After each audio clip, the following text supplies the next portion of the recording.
So presently, I am tasked with the mandate to make sure our employees are safe with what they do. So a lot of what I do has to do with trending and providing injury prevention programs, trying to pay attention to what's causing some of the problems we have with our employees. Of course, our main goal is to keep our working force healthy. I've heard some nurses complain of the dust that, or the residue that gets into the air. I have seen nurses be affected by airborne pill dust. There's a nurse on another unit that actually wears a mask all the time. I think he's been affected by it so much that he just has had to wear the mask, and I don't think he wears one anymore. I think they have the crushers as well. So Whether I can prove it or not, I'm not quite sure. I've had sinus issues in the past. Do I think that might have contributed to it? Yeah, I do. Can I prove it? No, because it is, when you're crushing the pills, sometimes you do see a film of dust forming, and we are inhaling that.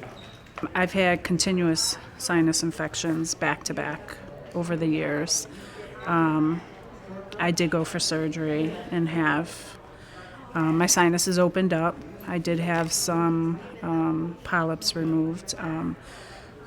That was probably about 2 years ago that I've had that done. I've had repeated sinus infections for many years.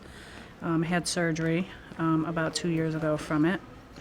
Whether it was related to pill crushing or not, I'm not quite sure. You can't prove it, but you are inhaling the dust, which was giving me infections back to back to back.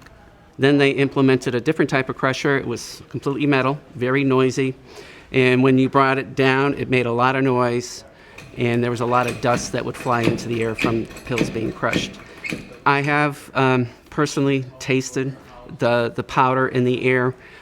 Some nurses, some of our medications do come up from pharmacy that are labeled high risk, and that's to alert you about crushing the med.